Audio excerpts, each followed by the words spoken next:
memang suatu hal yang sangat kita sesalkan ya. Kenapa di tengah kondisi sekarang ini, ya, di tengah pandemi ini justru pemerintah dan juga DPR memunculkan wacana yang menurut saya sangat mengganggu ya. Karena kalau itu terjadi ya, apa yang direncanakan oleh pemerintah atau juga oleh DPR mengubah posisi dan peran dari bank sentral ya menjadi tidak independen, itu merupakan sebuah kemunduran. Karena bahkan ketika kita dulu tadi dijelaskan sejarah panjangnya Bank Indonesia, ketika dulu kita masih berada di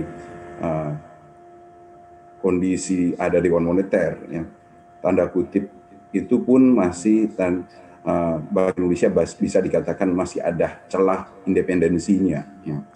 Kalau sekarang ini kemudian kalau kita lihat susunan yang diusulkan untuk Dewan Moneter yang baru ini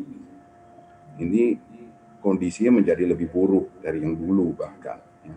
Mundurnya ini kebablasan ini kalau menurut saya ya. Semua negara itu sekarang memunculkan independensi dari bank sentralnya. Kita lihat worst to come worst-nya akan seperti apa, side effect terburuk begitu ya, karena kalau dilihat, kalau tadi kan salah satu mention juga dikatakan bahwa kondisi dari Dewan Moneter ini justru bisa menghancurkan sistem moneter di Indonesia begitu ya. Ini pembentukan Dewan Moneter bisa menghancurkan sistem moneter di Indonesia. Ini seperti apa kalau dari sudut pandang Anda kalau kita bicara mengenai worst to come worst, walaupun Pak Jokowi mengatakan bahwa sisi independensi itu masih akan tetap ada begitu ya, tapi kita meragukan itu semua. Seperti apa Pak Peter? Ya, bisa saja Pak Jokowi menyatakan sisi independensinya masih ada, ya. Tapi begini, ya, kecenderungannya, ya, kalau diberi ruang, pemerintah akan masuk dalam kebijakan moneter itu. Ya. Kebijakan moneter dan kebijakannya pemerintah, ya, kebijakan fiskal itu selalu dianalogikan dengan gas dan rem di kendaraan kita. Ya. Jadi itu harus terpisah, ya, itu harus independen, nggak bisa digabungkan. Jadi kecenderungannya pemerintah itu akan lebih dominan itu mengutamakan pertumbuhan. Ya, jadi seperti gas, dia lebihnya pertumbuhan, pengen cepat, ya, pengen tumbuh lebih cepat. Ya. Tetapi di sisi lain, ya, bank sentral itu akan lebih mengutamakan kestabilan. Dan oleh karena itu dia akan lebih membalance apa yang menjadi tujuannya dari pemerintah. Ya. Jadi seperti rem.